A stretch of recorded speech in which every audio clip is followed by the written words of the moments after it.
James Prinsep का जन्म 1799 में एक संपन्न अंग्रेजी परिवार में हुआ था।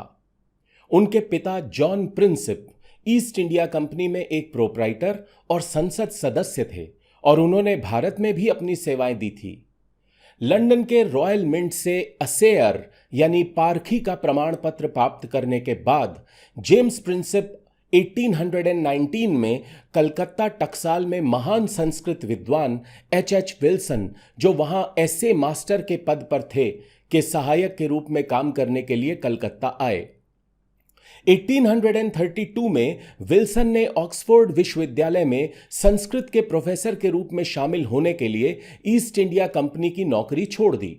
उन्होंने प्रिंसेप, जो उनके बाद कलकत्ता टकसाल के एसए मास्टर के रूप में नियुक्त हुए, को एशियाटिक सोसाइटी ऑफ बंगाल के सचिव पद के लिए नामित किया। विल्सन भारत छोड़ने तक इस पद पर रहे।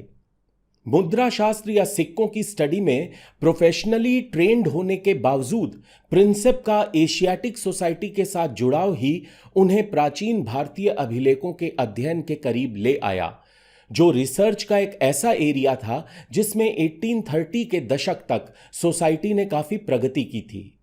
प्रिंसेप द्वारा अशोकन ब्राह्मी लिपि को समझने की प्रक्रिया 1834 से 1837 तक जारी रही।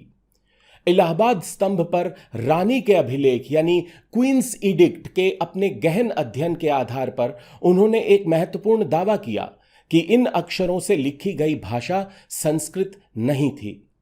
बाद में उन्होंने दिल्ली टोपरा स्तंभ, इलाहाबाद स्तंभ और लौरिया नंदनगढ़ स्तंभ अभिलेखों की अपनी कंबाइंड स्टडी के माध्यम से यह तर्क दिया कि सभी तीन अभिलेख समान थे। उन्होंने 15 अक्षरों की एक सीरीज जो बार बार रिपीट हो रही थी की भी पहचान की, जिसे उन्होंने किसी प्रार्थना के सूत्र के रूप में देखा। लेकिन बाद में अक्षरों की बेहतर पहचान के साथ इस सीरीज का अनुवाद प्रसिद्ध फेज देवनम पिये पियदस्सी लाज हेवम आह के रूप में सामने आया, जिसका अर्थ है देवताओं के प्रिय, राजा प्रियदर्शी ये कहते हैं।